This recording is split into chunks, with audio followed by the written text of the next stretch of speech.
हम लोग रोटी मांगने आए थे, लाठी मिला और लाठी के बाद FIR मिला। अगर हम अपराधी होते तो क्या मोराबादी में आन के मर्डर करते, अपराधी होते तो CM आवास जाकर मर्डर करते, अपराधी होते तो विधानसभा जाकर मर्डर करते। हमें अपराधी बनाकर आंदोलन को कमज़ोर, मानसिक दबाव और भविष्य को हमारा किसी तरह का चरित्र खराब हो, ऐसा तरह के एक षड्यंत्र वातावरण बनाया जा रहा है। उनको 60,000 मोबाइल देने की क्या आवश्यकता, वो खुद ले सकते थे, इतना काबिल इनका उनके पास आर्थिक स्थिति ठीक है। रिचार्ज आपका 200-300 में महीने भर का हो जाता है, तो 3,000 के कौन कंपनी का रिचार्ज है, उस समझ से परे है। और हम खाने के लिए मांग रहे हैं आटा, उसके लिए नहीं है, और डाटा के लिए खजाना खुल जा रहा है। नमस्कार, मैं हिमांशु कुमार, आप देख रहे हैं वेब समाचार। इस वक्त हम मोहराबादी मैदान के मंच पर हैं। आप मैदान देख सकते हैं, अंधेरा है, 8 बज चुके हैं, लेकिन अब तक लाइट जो है वो नहीं जली है। लोग अभी भी अंधेरे में हैं। नीचे सारे तंबू लगे हैं। ये जो मेन मंच है वहाँ पर भी कुछ लोग रहते हैं। हमारे साथ विवेकानंद जी हैं जो इस पूरे आंदोलन को लीड कर रहे हैं। इन पर केस भी दर्ज हो गया है। आप लोग विधानसभा घेराव करने गए, अब सुनने में आ रहा है खतरनाक धाराओं के अंतर्गत आप लोगों पर केस दर्ज हो गया है। तो सरकार तो दबाने की पूरी कोशिश कर रही है, आप पर सुनने में आ रहा है अटेम्प्ट टू मर्डर का चार्ज लगा दिया गया है। क्या कहिएगा? हम लोग रोटी मांगने आए थे, लाठी मिला और लाठी के बाद FIR मिला। तो इस सरकार और की नीति नियत सोच समझ से परे है। अगर हम अपराधी होते तो क्या मोराबादी में आन के मर्डर करते, अपराधी होते तो CM आवास जाकर मर्डर करते, अपराधी होते तो विधानसभा जाकर मर्डर करते। हमें अपराधी बनाकर आंदोलन को कमज़ोर, मानसिक दबाव और भविष्य को हमारा किसी तरह का चरित्र खराब हो, ऐसा तरह के एक षड्यंत्र वातावरण बनाया जा रहा है। लेकिन सरकार से सोचेंगे कि गांव कहेंगे कि आप सोचिए कि जो गांव गरीब, जंगल प्रभावित, नक्सल प्रभावित क्षेत्र के युवक युवतियां हैं, जो नक्सली से छोड़कर एक समाज की मुख्य धारा में आकर 7 वर्षों से आपके विभाग में समय दिया है और समाज को मर्डर न करने की सलाह दिया है, और आज उसको मर्डर बना रहे हैं, अपराधी बना रहे हैं।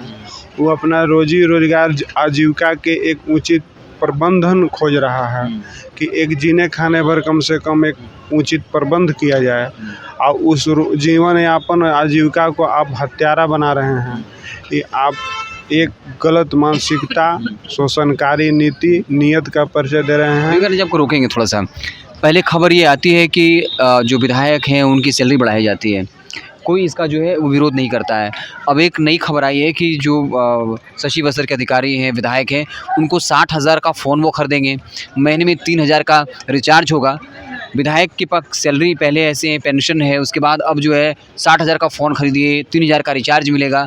और आप लोग जो है मांग कर रहे हैं कि हमें एक सम्मानजनक इतना पैसा दिया जाए ताकि हमारा परिवार चल सके, कोई दबाव ना हो। आप अगर शहीद होते हैं, मारे जाते हैं, तो आपको जो है उचित मुआवजा मिले, वो भी आपकी मांग नहीं पूरी हो रही है। और विधायक जी के लिए अब मोबाइल फ़ोन खरीदा रहा है, रिचार्ज 3,000 महीने का होगा।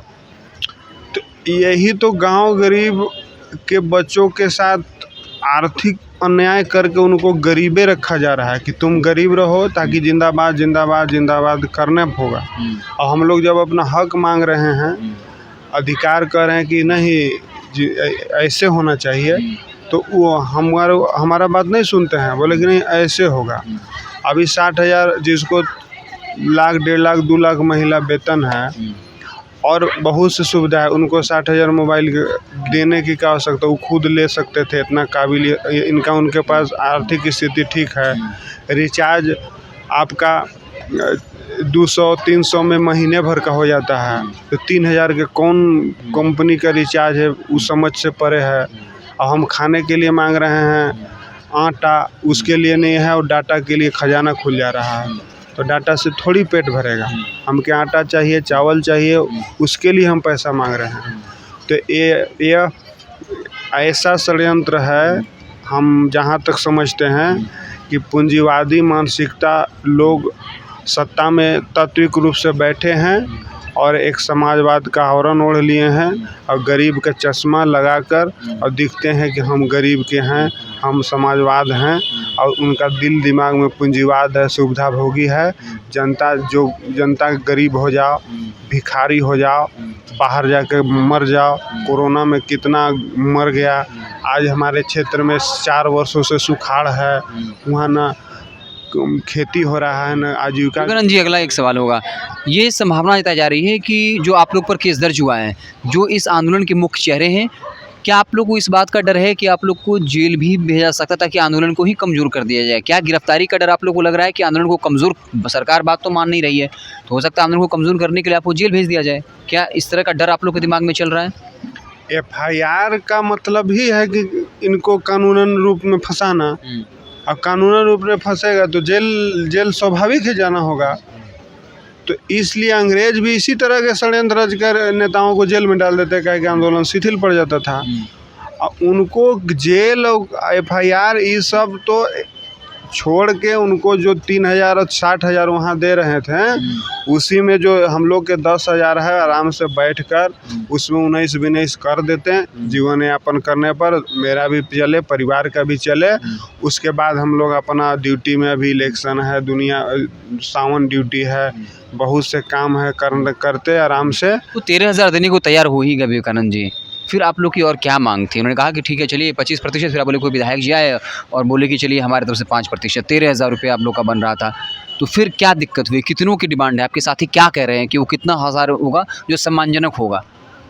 देखिए, हम एक प्रतिनिधि के तौर पर वहाँ गए, हमको बोला गया कि हाई कोर्ट, सुप्रीम कोर्ट का आदेश है, फंस जाएगा। सुप्रीम कोर्ट का आदेश है, फंस गया। अब एक तरह का बोला गया कि जो वो बोल रहे हैं तो उसी में हाँ कहना है, बाहर होगा तो फंस जाएगा, बाहर होगा तो कोर्ट में फंस जाएगा। तो ये आपाधापी में वहाँ तक सरकार के मंशा था कि यही मनवा लेना। हम लोग ईमानदारी से बोले तो मान भी गए, लेकिन भरे मन से माने थे, आंसुओं के साथ माने। आपका रोता हुआ बकायदा वीडियो भी वायरल हुआ था। वो आंतरिक रूप से नहीं मानने की स्थिति में थे। तो क्या दबाव आप महसूस कर रहे थे? क्या जो रोए तो वो क्या आंसू क्या बयां कर रहा था? आंसू यही बयान थे, हम दबाव थे, हमारे पास हाँ कहने के सिवा कोई विकल्प नहीं, हम मजबूरी में हाँ कह रहे थे। आंसू का उसका मतलब इस तरह का माहौल क्रिएट कर दिया गया था क्या? हाँ, ऐसा माहौल था कि आपको उसी में इसी जगह प्रेस कॉन्फ्रेंस करना है, यही मानना है। और हम भारी मन से इसे मान रहे थे कि हमारा जो मूल मांग था वो कहीं उसमें मेंशन नहीं था। एक खाना पूर्ति के तौर पर अगर किसी तरीके से इस गरीब की आवाज़ को दबाना कहें या उठाना कहें। अच्छा चलिए, जो बातें सरकार ने कही, मान लेते हैं कि वो उन बातों को लेकर सीरियस थी, कैबिनेट आया, कहाँ प्रस्ताव पास किया, बाकी लिखित मौखिक आश्वासन हमको पहले भी मिला है, तो उसकी क्या गारंटी है जो वहाँ प्रेस कॉन्फ्रेंस में हुआ? तो वही हम लोग यहाँ आए तो भाई लोग बोले कि 2020-21 में इसी तरह की सहमति भी नहीं थी। तो सहमति का उल्लंघन तो 2 बार सरकार कर चुकी है, तो हम पर अगर आरोप लग भी सकता है कि आप लोगों ने उल्लंघन किया, तो हम लोग को स्पष्ट करते हैं उल्लंघन नहीं, हम पुनर्विचार की मांग किए हैं, उस पर पुनर्विचार हो। और कुछ ऐसे विषय हैं जो बोल तो दिया गया है, बोल दिया जाता है, लेकिन होता नहीं है, तो उस पर विचार करते हुए उसको लागू किस तरह से हो, सरकार इसका कोई गारंटी दे तो शायद पुलिसकर्मियों में संतुष्टि होगी। अन्यथा केवल आश्वासन लिखित मौखिक दे दिए हो जाएगा। अब बोलते हैं 1.5 से 2 महीना लग जाएंगे, और जहाँ तक ऐसा समझ में आता है कि 1.5-2 महीना बाद आचार संहिता भी लग सकता है। तो जब इलेक्शन में सब लोग चले जाएंगे, आचार संहिता लग जाएंगे, तो जो कार्य है वो ठप हो जाता है।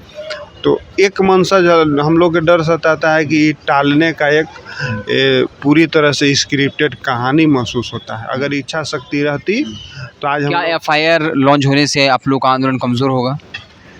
देखिए, 7 साल में ऑलरेडी एक अघोषित रूप से हम लोग जेल में ही है, क्योंकि लगभग एक कैदी पर 10,000 खर्चा है सरकार।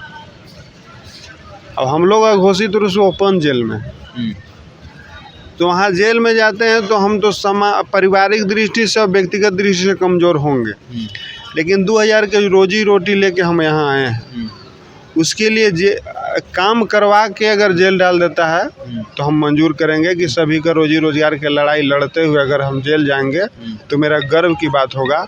अब यदि अगर हम ऐसे ले जाता है तो आंदोलन कमज़ोर करने की साजिश है, लेकिन हम लोग 100% है कि आंदोलन कमज़ोर जेल की वजह से नहीं होगा, सभी को न्याय होगा, और न्याय के क्रम में अगर जेल जाना होगा तो मंजूर है।